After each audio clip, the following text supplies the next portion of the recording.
अध्यात्मप्रेमी, भगवत भक्ती प्रेमी सुहृदजन हो. विनम्र प्रणाम. गेल्या भागात आपण अध्यात्म विद्येच्या प्राप्तीसाठी सगळ्यामध्ये सुलभ असणारा मार्ग कोणता, सुरक्षित असणारा मार्ग कोणता, सर्वांना जमणारा, निभून नेता येईल अशा प्रकारचा मार्ग कोणता, तर म्हटलं भक्तराज प्रल्हादानं सांगितलेला भक्ती मार्ग.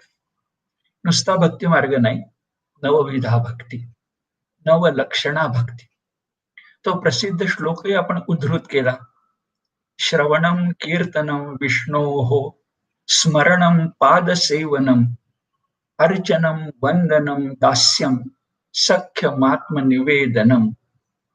अशी 9 प्रकारची भक्ती, नवविधा भक्ती, नवलक्षणा भक्ती ही आपल्या लक्षामध्ये आली, भक्तराज प्रल्हादानं आपल्याला सांगितली.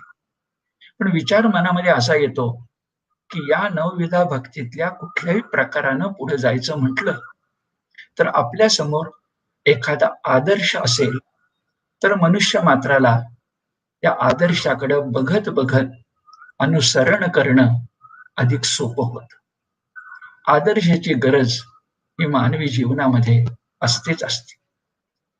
संसार किंवा प्रकृतीच्या संदर्भामध्ये बोलायचं तर आकाशामध्ये ध्रुव तारा असला तर त्या ध्रुव ताऱ्याकडे बघून बघून प्रवास केला तर दिशा चुकण्याची शक्यता नसते.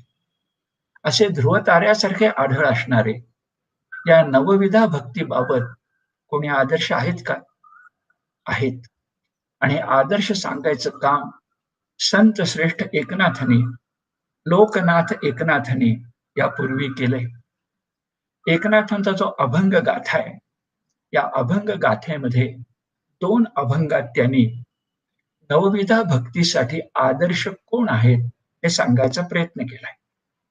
पहिल्या अभंगाची सुरुवात अशी आहे, नवविधा भक्ती नव आचरती त्यांची नाम कीर्ती सांगू आता. तर दुसऱ्या अभंगाची सुरुवात अशी आहे, हरी कथा श्रवण परीक्षिती सुजान ऐकता आपण अंगे होय. हा अंगे होय शब्द महत्वाचा आहे. अंगे म्हणजे स्वांगे आणि स्वांगे म्हणजे भक्तानच भगवंत व्हायचं एवढी ती ताकद आहे. पण या दोन्ही अभंगात मिळून त्यांनी नवविधा भक्तीसाठी एक एक आदर्श सांगितला. पहिला भक्ती प्रकार कोणता, तर श्रवण. या श्रवणाच्या संदर्भात नाथ म्हणतात, श्रवणे परीक्षिती तरला भूपती. आपल्याला कथा माहिती आहे की योगीराज शुकाचार्यांनी भागवत सांगितलं आणि परीक्षिती तरला. श्रवणे परीक्षिती तरला भूपती, हे झालं श्रवण. पण या परीक्षितीला श्रवण करण्यासाठी संकीर्तन कुणी केलं? ते संकीर्तन केलं योगीराज शुकाचार्याने. नाथ पुढे म्हणतात, श्री शुक आपण करुणी कीर्तन. म्हणजे संकीर्तन करून शुकाचार्य उद्धरले आणि श्रवण करून परीक्षिती उद्धरले. हा कीर्तन किंवा संकीर्तन महिमा लक्षात घेतला की नाथाने श्री शुकाचा उल्लेख केलाय, पण तुम्हाला मला अधिक नाव माहिती आहे, ते नारद मुनींचं. देवर्षी नारद, ब्रह्मर्षी नारद, संकीर्तन किंवा कीर्तन या भक्तीचा सर्वोच्च आदर्श. म्हणून श्रवणम आणि कीर्तनम याच्या पाठोपाठ स्मरणम यासाठी कोण आदर्श बरं? तर नाथ म्हणतात, हरिनाम घोषे गरजे तो प्रल्हाद, स्तंभी अवतार हरी प्रकटला. मागे एका भागात मी म्हटल्याप्रमाणे या 10 अवतारामध्ये महत्वाचा अवतार हा नृसिंह अवतार, आणि तो एका प्रल्हादासाठी, भक्तासाठी, त्याच्या भक्तीसाठी झालेला आहे. हे आहे स्मरण, नामस्मरण, हरिनामस्मरण. चौथा प्रकार पादसेवन, चरणसेवा. पायाचा महिमा स्वये जाणे रमा. रमा म्हणजे लक्ष्मी. ही लक्ष्मी लक्ष्मीपतीची सेवा कशी करते हे तुम्हाला मला भागवत कथेतून माहितीच आहे. पण हा झाला पौराणिक दाखला. ऐतिहासिक दाखला द्यायचा तर संत श्रेष्ठ नामदेवांचे शब्द मोठे सुंदर आहेत. शब्द असे, न लगती डोंगर चढावे, हळूच पाऊल धरावे. हे पाऊल कुणाचं? तर समचरण विटेवर उभा असणारा तो जो पांडुरंग आहे, पतित पावन आहे, दीनदयाळ आहे, त्या विठुरायाचे चरण धरले तर पाद सेवनम झालं. नामदेवांचे शब्द फार छान आहेत. न लगती डोंगर चढावे, हळूच पाऊल धरावे. पुढचे जो भक्ती प्रकार आहे तो अर्चनम. पण अर्चनम म्हणजे आपल्याला फक्त पूजन वाटतं. पूजन तर पुढे आहेच, पण त्याच वंदन पुढे आहेच. पण पूजनाचा विचार करताना त्या पूजनातही नाथ सांगतात बघा, शिवो भूत्वा शिवम यजेत, जाणे पृथु राजा पूर्ण. पृथु राजा हा भगवंताची षोडशोपचार पूजा करण्यासाठी प्रसिद्ध आहे. आणि पूजा करायची म्हटलं आपल्या आराध्य देवताची, की तुम्हाला मला सुद्धा षोडशोपचार पूजा केल्याशिवाय मला बरं वाटत नाही, आपल्याला बरं वाटत नाही. पण ह्या पूजेचा परिणाम काय? पूजा कशासाठी? नाथ सांगतात, शिवो भूत्वा शिवम यजेत. म्हणजे भक्त भगवंत एकरूपता पाहिजे. तो का झाला पांडुरंग, एवढी ताकद मिळवता आली पाहिजे. पण अर्चनम हे म्हणजे पूजनम. आणि पुढे म्हटलं वंदनम. या वंदन संदर्भात नाथ आदर्श सांगतात, तो अक्रूराचा. अक्रूर नावाप्रमाणेच क्रूर न असणारा. आणि त्याला पाठवलं श्रीकृष्ण आणि बलराम बालकृष्ण यांना बोलवायला कंसानं. अक्रूर गोकुळात गेला, वृंदावनात गेला आणि तिथल्या वातावरणातलीच कृष्ण भक्ती त्याला जाणवली. नाथ म्हणतात की त्यांना कसा नमस्कार केला, कसा प्रणाम केला, कसं वंदन केलं. गायीची या मागे श्रीकृष्ण पाऊले, अक्रूरे घातले दंडवत. दंडवत साष्टांग नमस्कार. अक्रूरानं हा आदर्श तुमच्या माझ्यावर ठेवला. पुढचे नवविधा भक्तीचे प्रकार तर चढत्या श्रेणीचे आहेत. आतापर्यंत काहीच नाही, पण त्याच्या पुढे भक्ती येते दास्यम. सेवा सेवा करायची. कुणासारखे? मारुतीरायासारखे. म्हणून शब्द येतात दास्यत्व मारुती, अर्चे देहस्थिती, सीता शुद्धी कीर्ती केले तेने.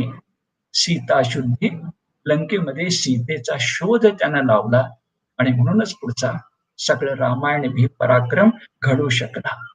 सेवेसाठी त्यानं देहच अर्पिला. अर्चे देहस्थिती. याच्या पुढची भक्ती तिचा प्रकार म्हणजे एकीकडे तो अत्यंत कठीण आहे आणि एकीकडे अत्यंत लाघवी आहे. कोणता तो?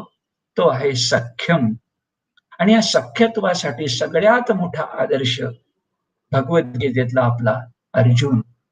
नाथ सांगतात, सख्यत्व सोयरा सदा श्रीपती, सर्व भावे प्रीती अर्जुनासी. भगवंतालाही भक्ताची ओढ लागावी आणि भक्ताला तर भगवंताची ओढ लागणारच. यातलं जे माधुर्य आहे ते सख्य भक्तीमध्ये आहे.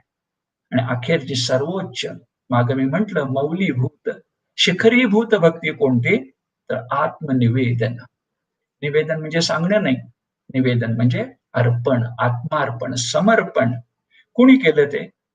उदाहरण छान आहे, आदर्श आहे.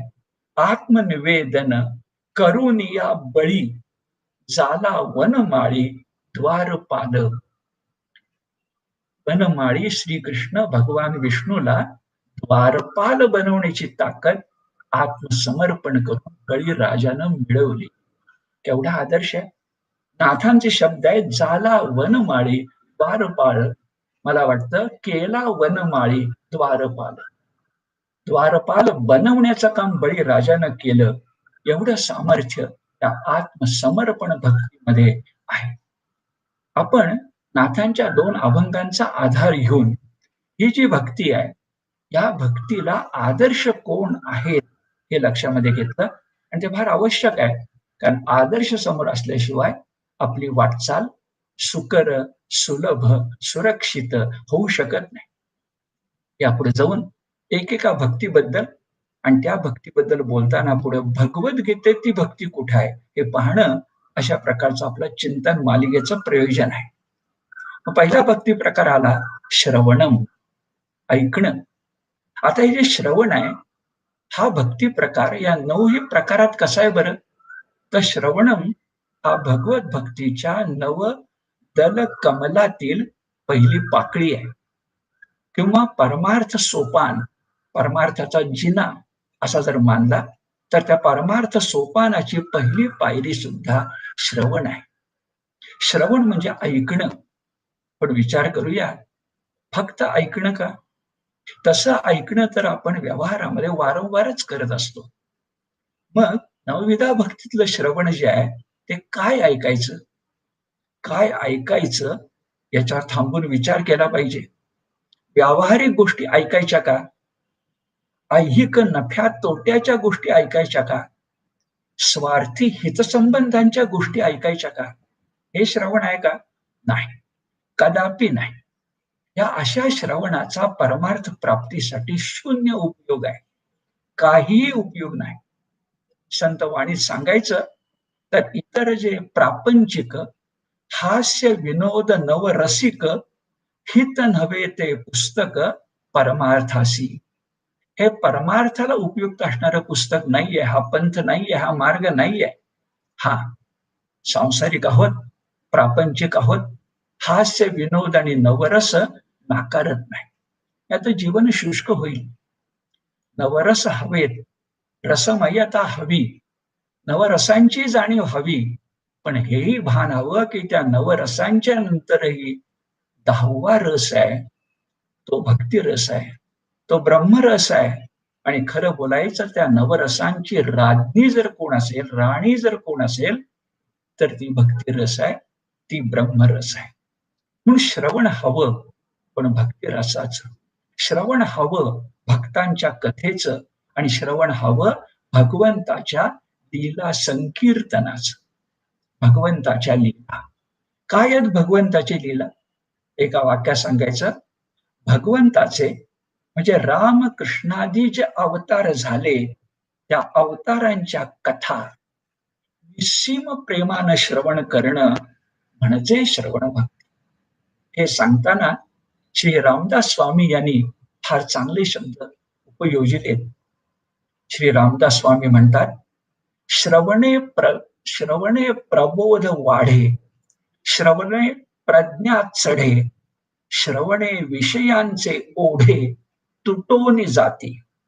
तस्मात श्रवण करावे, साधन मनी धरावे, नित्य नेमे तरावे संसार सागरे. अगोदर रामदास स्वामींचं बोलणं अत्यंत ठोस आणि ठोसर असं असतं. ते ठामपणे सांगताय, श्रवणे प्रबोध चढे. तुम्ही हरिकीर्तन ऐका, तिला ग्रहण करा, काय घडेल? त्या श्रवणानं प्रबोध म्हणजे प्रबोधन होईल, म्हणजे आत्मज्ञान होईल. श्रवणे प्रज्ञा चढे. प्रज्ञा या शब्दाचा शब्दकोशातला अर्थ बुद्धी आहे, पण अध्यात्मात फक्त बुद्धी नाही. अध्यात्म सन्मुख बुद्धी असली तर ती प्रज्ञा चढत वाढत जाईल. आणि श्रवणानं विषयांचे ओढे म्हणजे षड रिपुंचे पाश तुटोनी जाती, समूळ नष्ट होतात. हे खरं पारमार्थिक साधन आहे. आणि म्हणून तस्मात निष्कर्ष सांगताय, तस्मात श्रवण करावे, साधन मनी धरावे, नित्य नेमे तरावे संसार सागरी. समर्थ सांगताय, नित्य नेमे. आपण जो जपयज्ञ करणार ना, यज्ञानाम जप यज्ञोस्मी करणार ना, तो नित्य केला पाहिजे. शिवशंकराच्या पिंडीवर संतत धार धरली पाहिजे. तसं माझं नित्य नेमानं जपयज्ञ असला पाहिजे, तर ते पारमार्थिक साधन खरं. त्यात एक मोठं श्रवण सुख मिळतं. अमृतालाही लाजवेल असं सुख मिळतं. कारण तो जो रस असतो, भक्ती रस असतो, तो स्वर्गीय अमृतापेक्षाही श्रेष्ठ असतो, अधिक गोड असतो. हे सांगताना भक्त श्रेष्ठ एकनाथ त्या भक्तीचा आनंद, परमानंद स्वतः लुटतात, त्यामध्ये मग्न होतात आणि त्यांच्या मुखातून शब्द येतात, हे भगवंता, तुझे कीर्ती श्रवणाचे आवडी, लागली कर्ण पियुषाची गुढी, तेथ अमृताची चवी थोडी, हो अर्ध घडी न लागता. अरे अर्ध घडी फक्त पुढे, जे कर्णामृत लाभलं ना, कर्ण पियुष लाभलं ना, ते स्वर्गीय अमृतापेक्षाही श्रेष्ठ आहे. त्याची चव शब्दातीत. नाथाने हेच त्यांच्या आणखी एका अभंगात्मक कथेत सांगितलंय. ती अभंग कथा आहे चोखा मेळ्यानं केलेली अमृत शुद्धी. स्वर्गीय अमृत त्यानं नामामृतानं फक्त नजर टाकून शुद्ध केली. तिथं चोखोबांच्या तोंडात शब्द आहेत. ह्या अमृत शुद्धीचा आग्रह श्री विठ्ठलानं धरला. स्वर्गीय अमृत, इंद्र ते नाचलेलं अमृत खूप बघून आला होता तेव्हा. चोखोबा म्हणाले, देवा कशाला मला काम सांगतोस? अरे तुझ्या नामामृतापुढं या स्वर्गस्थ अमृताची काय गोडी आहे? शब्द मोठे मार्मिक आहेत, फार महत्वाचे आहेत. आणि चोखोबा जे म्हणतायत तेच एकोबा आपल्याला सांगतायत. तेथ अमृताची चवी थोडी, हो अर्ध घडी न लागता. श्रवणाचं महात्म्य आपण पाहिलं. हा जो नवविधा भक्तीतला श्रवण हा प्रकार आहे, हा भगवद्गीतेत कुठे आहे? भगवद्गीतेत तो 3 अध्यायामध्ये आहे. पहिल्या अध्यायात तो आलाय, पहिल्या म्हणजे 18व्या अध्यायात तो आलाय. तो आहे श्रवण कशाचं करा. खुद्द भगवंतांनीच आपल्याला सांगितलंय श्रवण भगवद्गीतेचं करावं. जे श्रवण कशाचं? मगाशी मी सांगितलं रामकृष्णादी अवतारांच्या लीलांचं, पण पुढे जाऊन भगवद्गीतेचं. आणि स्वतः भगवंतच सांगतायत, अध्येष्यते चय इमन धर्मम संवाद मावयोः ज्ञान यज्ञेन तेनाह मिष्टस्यामिति मे मतिः. अर्थ आपल्याला माहिती आहे की भगवान श्रीकृष्ण अर्जुनाला सांगतायत, अरे तुझ्या माझ्यामध्ये हा जो गीता रूप धर्म संवाद झाला, त्याचा जो अध्ययन करील तो फक्त जपयज्ञ करणार नाही, तो ज्ञान यज्ञ करेल. आणि तो ज्ञान यज्ञ असा असेल की तो उपासनेमध्ये अर्चन, पूजन, वंदन, दास्य, सख्यम या सगळ्यामध्ये ती उपासना श्रेष्ठ ठरेल. कारण तो ज्ञान यज्ञ आहे. आणि ज्ञान यज्ञ, आत्मज्ञान यज्ञ किती मोठा असतो हे आपल्याला माहिती आहे.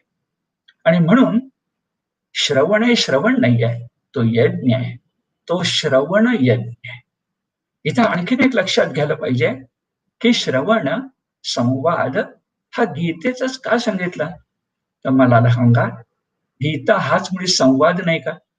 श्रीकृष्ण आणि अर्जुन यांच्यातला तो धर्मीय संवाद आहे असं भगवंतांनी स्वतःच म्हटलं. आणि संवाद ऐकायचाच असतो ना, संभाषण ऐकायचंच असतं ना. मग श्रवणम यासाठी गीता अध्ययन, गीतेचं मनन चिंतन, गीतार्थाचं अनुसरण हे फार महत्वाचं आहे.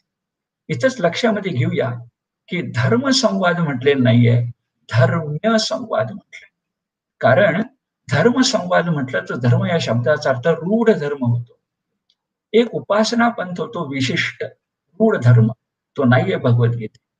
भगवद्गीतेने सांगितले धर्म्य संवाद म्हणजे सद्धर्म. सद्धर्माला पर्याय नाही. तो जो सद्धर्म आहे त्या सद्धर्मामध्ये भक्त आणि भगवंतांची एकरूपता होते. श्रोतान वक्ता एक तान एक रस एकात्म होऊन जातात. तो श्रवण यज्ञ असतो. म्हणून धर्म्य संवाद आहे.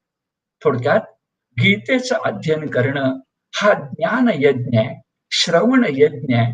असं भगवंतांनी श्रवण कशाचं? तर भगवद्गीतेच्या अर्थाचं हे 18:70 मध्ये 18व्या अध्यायातल्या 17व्या श्लोकामध्ये तुम्हाला मला सांगितलं. आणि इथंच मला एक गोष्ट नम्रपणे आपल्या पुढे नमूद करावीशी वाटते, केवळ माहिती म्हणून. ती अशी की भगवंतांनी गीतेचं अध्ययन करणं हा ज्ञानयज्ञ सांगितला. आणि तोच ज्ञान यज्ञ गीताधर मंडळाच्या प्रांगणात, प्रांगण सभागृहात असा श्रवण यज्ञ, असा ज्ञान यज्ञ 1986 पासून सुरू आहे. आज 34 वर्ष झाली. आणि हा श्रवण यज्ञ, ज्ञान यज्ञ दैनंदिन ज्ञान यज्ञ आहे. म्हणजे रोज न चुकता दैनंदिन रोज इथं कोणीतरी वक्ता किंवा साधक येतो आणि तो श्रोत्यांच्या पुढं आध्यात्मिक व्याख्यान असेल, प्रवचन असेल, निरूपण असेल, भजन असेल, कीर्तन असेल, ते सादर करतो आणि साधक श्रोतेही लक्षणीय संख्येने उपस्थित राहतात. हा गेल्या 34 वर्षाचा आपला अनुभव आहे. श्रवण यज्ञ हा गीताधर मंडळ इतकी वर्ष सादर करते आणि मग नवविधा भक्तीतलं पहिलं श्रवण, त्याचा भगवद्गीतेतला पहिला संदर्भ आपण बघितला.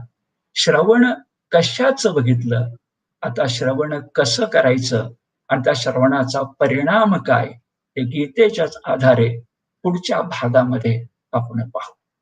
विनम्र प्रणाम.